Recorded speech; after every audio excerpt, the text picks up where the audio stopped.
Capítulo 30. A princesa e a sua torre do Enrolados.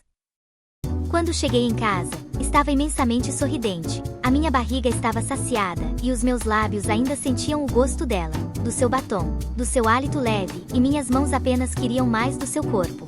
Eu estava nas nuvens por um instante, mas depois que entrei, tive uma visão que me deixou assustada com a minha mãe no chão e fui correndo até ela. No seu caminho estava o banquinho, e ela aparentemente havia caído dele.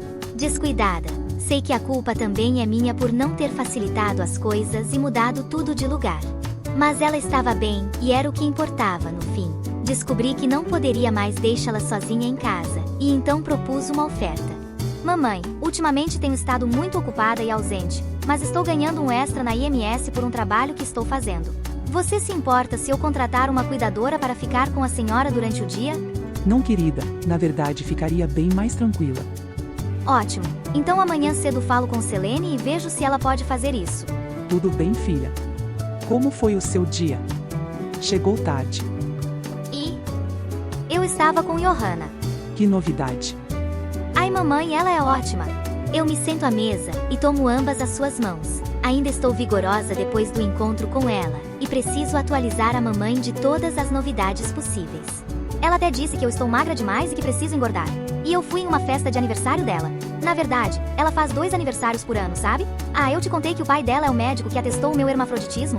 Na verdade, eu nem percebo o quão rápido estou jogando informações para minha mãe, e ela apenas ajusta os óculos.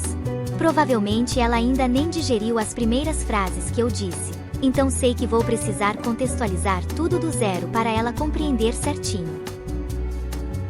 No outro dia ainda cedo, eu cumpri com todas as minhas tarefas e voltei a fazer os registros pedidos por Barnes. A cada um que passava, as minhas suspeitas em cima de Jerry e ou Clark estavam se tornando mais evidentes. Eu fiz algumas anotações acerca das porcentagens que vi no computador de Clark, e descobri que aquilo se tratava de uma taxação sobre entregas que a empresa pagava aos distribuidores e recebia do exterior. Quanto menor fosse a taxação, menor seriam os custos e mais rápidas seriam as entregas por causa da burocracia, ou a falta dela ao burlá-la. Quanto aos registros que faltam no setor em que Jerry é responsável, eu não sabia como proceder ou dizer se era uma falha humana ou alguma manobra. Só sei que há um esquema acontecendo em algum lugar.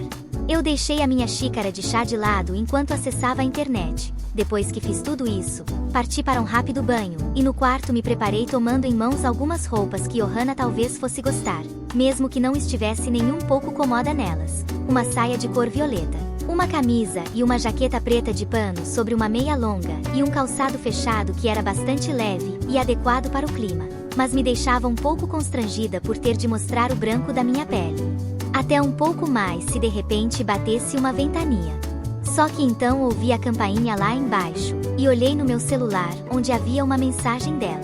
Ela: espero que esteja pronta para um dia incrível. Mamãe, vou sair, não me espere para o jantar. Selene chegará daqui a pouco, ok? Belezinha. Eu bato a porta ao sair e seguro meu peito tentando conter a tensão que parecia brotar da minha alma, já que estava me deixando nervosa, esse encontro com Johanna em seu próprio apartamento. A imagem do luxo segundo ela. Sigo para fora e logo de cara sorrio ao encontrá-la. Ela está em calças pretas, uma camisa escura de uma grife estrangeira, jaqueta de couro preta e botas com salto. Nas orelhas um par de argolas em ouro puro e os cabelos soltos. Uau, que show de cores impecável! Johanna pousa sua mão sobre a minha coxa nua enquanto seu olhar está fixo na estrada, mas ela se vira, e tem um sorriso torto no meio das faces coberta pelos cabelos. Na verdade, você está tão bem vestida que eu estou me sentindo feia nessas calças verde azulado. Isso é para você. Como estou? Deslumbrante. Só não se exceda no tamanho da sua roupa. Você deve saber como é desagradável ter homens olhando para suas pernas como se quisessem te devorar com os olhos. Ah, relaxa. Você não vai ver as minhas pernas de fora nem em 1 milhão de anos. Nem roupa colada, nem decotão, nem aquelas cintas modeladoras. Elias, eu nunca nem tive esse tipo de olhar masculino sobre mim. O que eles teriam para olhar? Se lembra da primeira vez que nos vimos? Eu estava de capuz e 3 camadas de roupas. Lembro. Agora só tem 2 camadas de roupas, mesmo fazendo quase 25 graus. Particularmente, eu ainda acho que tem coisas demais. O estilo está bem legal, mas você precisa mostrar o seu poder. E para mostrar poder, você precisa mostrar um pouquinho do que tem de mais valioso, peito ou bunda. O que queria esconder em meio a tanto pano, Cecília? Você tem pernas bonitas, um sorriso e olhos maravilhosos. Não vale esconder essa obra de arte do mundo. Mas e se eu não tiver nenhum dos dois? Mostra os tornozelos e os ombros. Nós rimos com a referência. O que queria esconder em meio a tanto pano, Cecília? Você tem pernas bonitas, um sorriso e olhos maravilhosos. Não vale esconder essa obra de arte do mundo. Onde você acha que está a sua insegurança? Nada. Enrugo a boca, olhando para ambos os lados, segurando os bancos nervosamente. Apenas só não estou acostumada com essa coisa de moda. Ok. Como assunto para outra hora, vou te arrumar um armário novo, você aceita? Roupas modernas, calçados confortáveis, looks para dia, tarde, noite, casuais e de trabalho para que se sinta ainda melhor. Você define as regras e eu defino a minha. Colocou saia, elimina qualquer coisa com ombro. Colocou salto, usa uma sobrepeça a menos. Não vale para o frio. No frio você pode vestir um urso se quiser. Parece um bom acordo. Eu posso tentar. Eu acho. Espero. Johanna sabe que eu preciso mostrar as pernas porque ela sabe que isso valoriza, e porque ela quase sempre está com as dela à mostra. Eu posso achar formas de driblar essas regras dela e ainda agradá-la. Eu sou gênia. Eu só não sou esbanjadora. Prefiro o pouco, isso já me basta. Você está comigo, Cecília. Eu não me contento com o pouco e você também não deveria. Tenho pouco. Vou com calma na hora de passar o meu cartão. Vou comprar o que você precisa. E o meu direito de escolha? Cruzo os braços, infantilmente me negando que ela continue fazendo isso. Claro, é um gesto de bom grado, mas não posso aceitar isso. Fica para você escolher as roupas nas lojas da St. Stephens. Outra vez a St. Stephens era o lugar de referências, dessa vez para as lojas e shoppings gigantes que lá funcionavam. Todas as lojas davam descontos aos moradores locais, mas isso não fazia os preços caírem muito, sendo que as roupas mais simples custavam entre 200 e 500 euros. Era como estar naquelas ruas chiques de Paris, só que no meu caso, eram ruas que eu só passava perto visto que extravagância não era para mim. Eu me aquieto no banco por não querer discordar dela, quebrar o clima de encontro que isso estava começando a desenvolver. Estou cômoda em meu lugar, com um pouco de frio nas pernas e com Johanna em silêncio dirigindo. Eu olho pela janela e vejo o andamento das ruas e do trânsito. Será que estou sendo submissa? Aproximadamente 15 minutos depois, vindo de carro pela King Street 5TH, nós entramos na área residencial de St. Stephens. A visão de tantas casas luxuosas me deixou pasma. Da última vez que vi tantas residências ricas, tantos carros importados estacionados nas calçadas foi quando fomos à casa de seus pais na Trinity College. Só que em St. Stephens era ainda mais. O formato das casas era medieval, casarões com vitrais romanos, fachadas ricas, pilastras gregas, garagens suspensas e muitos prédios com cores claras como bege, cinza e uma espécie de marrom dourado desbotado. Nesse lugar, além de manter os centros comerciais, também haviam alguns sistemas de televisão, empresas de comunicação, restaurantes 4 e 5 estrelas para poucos. Era conhecido como a residência de algumas estrelas locais e algumas internacionais que vinham em férias, já que para uma das bordas do Trent Canal, era apenas 10 minutos a pé. O canal é uma espécie de Riverdale com menos diversões, apenas alguns pubs onde empresários se encontram e realizam grandes negócios. Algumas centenas de metros à frente, havia uma torre com aproximadamente 15 andares em que no topo, uma espécie de mansão, cobertura com uma centena de janelas, 3 andares. Uma estátua de anjo estava pregada no topo. Nós passamos por debaixo de uma ponte e saímos alguns metros próximo do grande prédio, que era um residencial dos anos 40 que foi reformado pela última vez em 2010 e era tão exclusivo que cada andar comportava uma família diferente. Você mora aqui? Eu disse que era luxuoso. Sente esse aroma, Cecília? Aspirou ela. É cheiro de riqueza, requinte e poder que não podemos ver em outro lugar. Você gosta? Não gosto quando você age e fala de forma arrogante. Oh, querida, perdão. É a minha forma de expressar contentamento. Chegamos a uma espécie de portaria, onde à frente havia uma ladeira que terminava no subterrâneo. Antes dela, uma pequena floresta com algumas palmeiras e um jardim, onde um homem podava flores raras e acenava para os moradores que saiam de carro pelo outro portão. É muito bonito, Johanna. Alguém importante mora nessa torre? Não, só o príncipe da Espanha que vem aqui esporadicamente. É sério? Sim. A princesa é minha amiga, fazemos as unhas no mesmo salão. Ela só não sabe que eu existo. Ainda. Ela olha para o lado, onde há uma portaria de vidros negros. Um identificador onde ela encosta um cartão prateado. Nome para registro. Ouço uma voz chegando através de um interfone. Johanna Mitchell, número 15004. Estou acompanhada. Visitante Cecília Winslow. Qual o número da sua identidade, querida? 6541437TW. Mulher jovem, entre 20 e 25 anos, pele clara, cabelos escuros, longos e ondulados nas pontas. Olhos castanhos em tons médio escuro, óculos com armação quadrada, rosto triangular, sobrancelhas angulares, 1,67 de altura. Autorizado. Bom dia, senhorita Mitchell. Bom dia para você também, Mário. O portão gigante se levanta lentamente, e quando passa da metade, Johanna já acelera impacientemente, e nós mergulhamos para a escuridão. Eu sinto um frio na minha barriga, quando descemos o primeiro e o segundo subsolo, onde aos lados haviam seguranças gigantes vestidos em ternos escuros e gravatas vermelhas. Uau, tem algum detalhe em mim que você esqueceu de adicionar? Eu ri. Agradável. O lábio inferior com tom amendoado, que é idêntico ao dos mamilos e provavelmente aos lábios exteriores da sua preciosa. Fiquei tocada, levando a mão no peito e erguendo as sobrancelhas, tal qual a precisão cirúrgica dela sobre mim parecia ainda mais cirúrgica agora, dando inclusive sentido ao que ela falava sobre as minhas roupas. Que as roupas deveriam exaltar a minha aparência, assim como exaltavam a dela. Os tons de roupa que ela usava geralmente era branco, cereja ou verde e azul. Esses tons mudavam o foco do espectador dela para o seu rosto. Olhos claros, cabelos alaranjados. Ela não queria que o foco fosse nas roupas, mas na sua beleza física natural. A roupa era apenas status, o que faria as pessoas pararem para olhar uma ruiva em meio a tantas outras. Ok. E? Nossa, a torre é bem segura com essas verificações. Sim. A torre foi assaltada há um tempo atrás. Desde então, a administradora de segurança tem investido pesado para garantir que não aconteçam mais incidentes. Afinal, a gente paga caríssimo em condomínio para ter segurança. Enfim, ela parou o carro numa vaga e nós desembarcamos. Há um elevador alguns metros à frente. Ele é todo feito de vidro. O teto possui uma cobertura metálica negra. As paredes são reforçadas por uma liga transparente, e o painel é tecnológico. Basta um toque na tela para que possamos ser levados a qualquer lugar.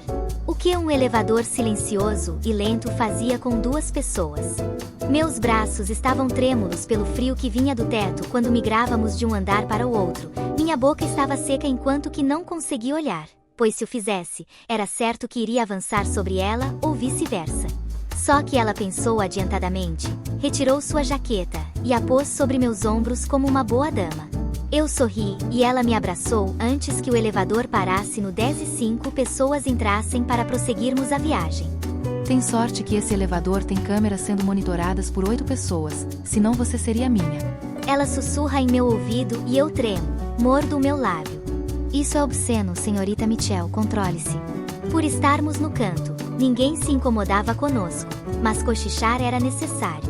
Ela riu e beijou o topo da minha cabeça antes que as 5 pessoas desembarcassem no 14 ao digitar uma senha de 5 dígitos e nós continuássemos indo para o 15 onde, ao olhar para o painel, vi uma mensagem dizendo: andar privativo, por favor se identifique.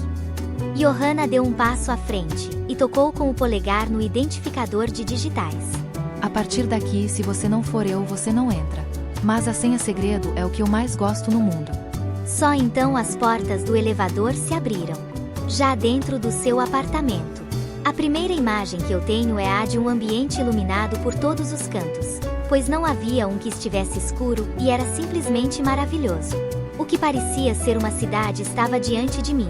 As paredes eram de vidro e davam visão em 180 graus da cidade. Ao que parecia, estávamos na sala. Ao meu lado esquerdo, andando alguns metros, há uma escada caracol com degraus de vidro com corrimão dourado que levava para o andar superior. Ainda na sala havia 1001 móveis numa cor verde musgo e preto, tudo feito sobre medida para se encaixar. Um sofá imenso, televisão, acessórios, uma poltrona do outro lado próximo às paredes, uma mesa de centro com uma pequena estátua de sereia que reluz como um diamante. Aos fundos havia uma nova escada feita em granito, essa também levava a um andar superior. Do meu lado direito não era diferente. Alguns passos à frente do elevador havia uma porta que dava em um corredor e novas 3 portas. Dentre elas, uma que parecia ser o banheiro, e a outra uma sala de jantares toda mobiliada em móveis brancos brilhantes. Nas paredes, alguns quadros, no chão, o piso era de mármore e brilhava com as luzes de LED branco que vinham do teto. Ok, eu estou me sentindo perdida. Essa é a sala de visitas. As 2 portas à esquerda são uma sala de jantares e uma biblioteca. A de trás leva até o primeiro banheiro e um espaço de bar. Venha! Ela toma a minha mão, e entramos pelo corredor à direita da porta do elevador subindo um degrau do piso.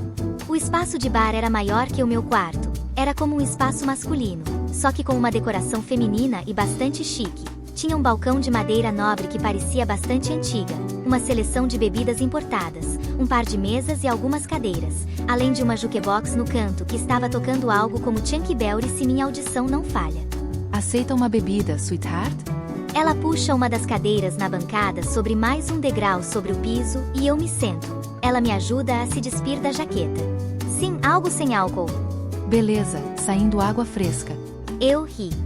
Não, pode ser algo mais forte. Ela riu. Ela passa as unhas pelas garrafas escuras conservadas no que parece ser um freezer especial, e recolhe uma bebida com o rótulo de uma sereia. Abre a garrafa e serve uma taça pela metade para mim.